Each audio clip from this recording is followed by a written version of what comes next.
Buckle up, excellence junkies, because this podcast is definitely for you. Welcome to Rockafuel. Do you wish that you could surround yourself with people that love to kick ass just like you? Well, come to my party, baby, and meet some of the brightest stars in the entrepreneurial galaxy, because it is my mission to give these entrepreneurs a platform to declare what they are on this planet to accomplish and to show you why they are rocket fuel. And we're live. Oh my goodness, guys. We just hopped off of an amazing episode with Tammi Moses. She is the Chief Encouragement Officer of the Hoarding Solution. And the amazing work that she does is it's very different because she does not work with just the hoarders or people that deal with extreme clutter. She focuses on actually supporting those who have loved ones and who actually want to make a difference in their lives, and they just don't know how to help. So I would like to clarify what I just said, Tammi. I know that earlier on in your career, in supporting and helping with this crisis, that you were helping people declutter their homes. Is that correct? Yes, I was. And I initially started looking at the fact that the places where we live should be about living and not about storage. And I saw so many people who struggled with getting their space how they wanted it and maintaining it. And I saw it specifically coming up with people that had longer term health challenges. And so at one point their house maybe didn't look that way, but they could no longer actually deal with it. And so there was a lot of shame around the fact that they had allowed their house to get to this point. And and so I started to get calls from people who were like, hey, I have an issue with my house. And that's kind of how this thing started, was people were calling me about their homes. But as I worked on that for about 3 years, and I did have a lot of very grateful people, they would hug me. They would be so grateful, like we had worked through this. And it made me realize how much that human connection was part of this process. And from every other thing I had experienced, it seemed to me that we were missing that these were people, these are humans, these are people with stories and trauma, and the hoarding is actually a symptom of issues. It's not the actual problem, even though that clearly it's an issue, but that's not the actual problem. Right. And that's very, very important for us to understand, because when I think of the person that finally got to the point of saying, hey, I need help, that was probably a really long journey for them. And along the way, there may have been people in their lives that saw that they needed help and could have potentially offered that to them along the way, and may have even expedited it. Tell me about how you transitioned over to finally helping the people that have seen this, right? Because now you have that experience with people that have overtly said, yes, I need the help in my house. But how did you switch on over to serving the support network, let's say? Well, I started to see how many people would come into some of these situations, even when I was working with my client, who they'd kind of want to pull me aside. They'd want to say, hey, here's my card. Call me if you have questions or if I can help in some way. But I could tell that they really didn't know what to say. Like, they would come in and do the physical therapy piece but they didn't really know what else to say about that whole situation. And then I started to really examine my own experiences and like why I enjoyed the work, but why was I so anxious about coming into this space? Oh, clutter makes me anxious. Oh, interesting. And here I am trying to navigate this space with someone else, thinking I have this figured out. And So I started to really pay attention to the fact that how was I feeling in this space? What supplies was I bringing? And then I started to have family members call me and say, I'm very concerned about my sister. She didn't always live this way. Can you talk to her?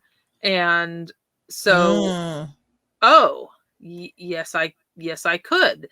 But how are you doing? And so I started to really see that people who were worried about a loved one didn't really recognize the toll it was taking on themselves. And so I just really started to see that they were struggling with feeling that like they were important enough to also have like their anxiety and their worries be taken into account. And I just started to realize that when you pour from an empty cup into someone else and you do not care for yourself, you Mm. are also suffering. You are maybe putting out way more energy into that situation than you have to spare with your Mm. own kids and your own significant people in your life. And how much of that is a drain on you. And so Mm. I started to go to different events and different conferences, and I would mention what I did.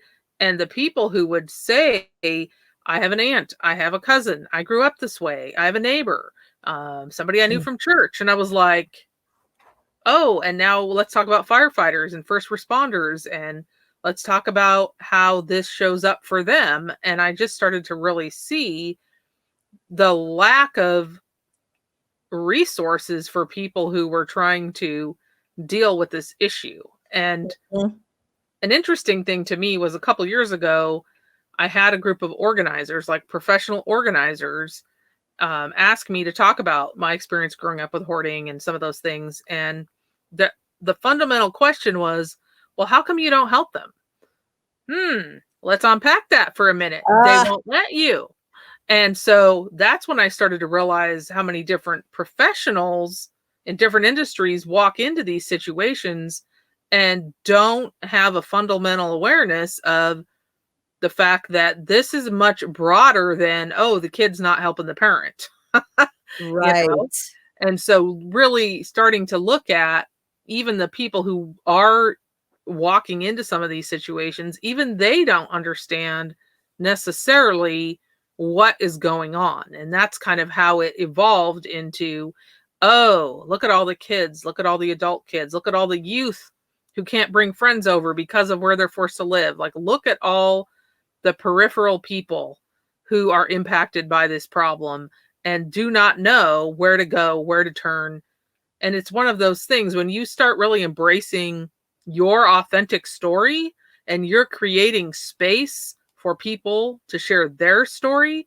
For me, that's what shifted it probably about 2 years ago, really into, holy cow, these people are not supported in so many ways. And I've had very great, it gives me kind of chills now just We talking about it literally, because, I got chills. I did. you know, I'm just like, wow. And it really was an evolution into this. And the funny part is when I first started, when I first talked to a coach, when I first had a blog, I was talking about it from my perspective as the adult kid, as the peripheral person trying to assist. And I didn't even realize that in the beginning until I started to have more conversations. And I was like, I already been doing this. I'm returning to what I originally thought.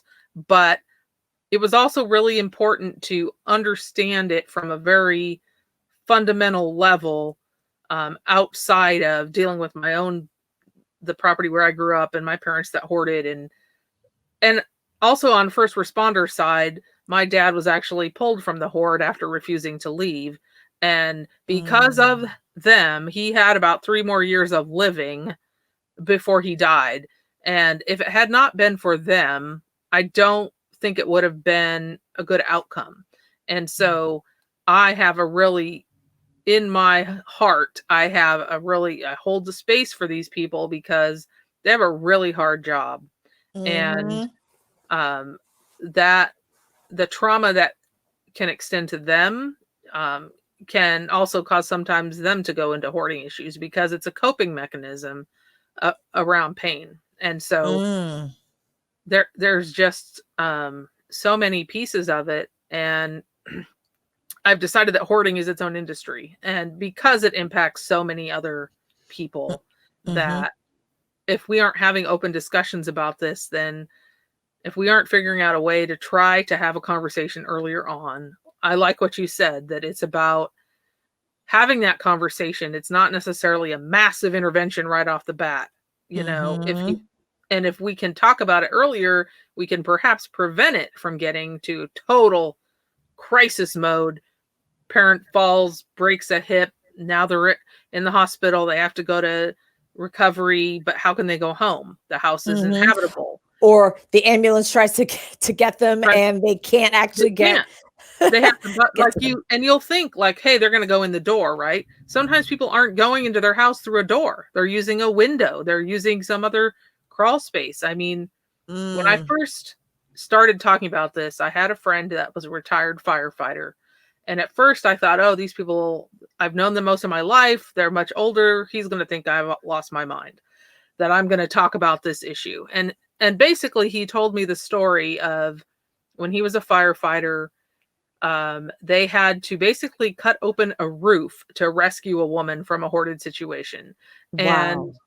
it was in that moment when I was like, wow, I really am on to some piece of that first responder aspect, because um, think about the fact that their DNA is to rescue, basically, Mm-hmm. and now you can't, or there's mitigating factors why it's really difficult, and how is that impacting their mental health down the road?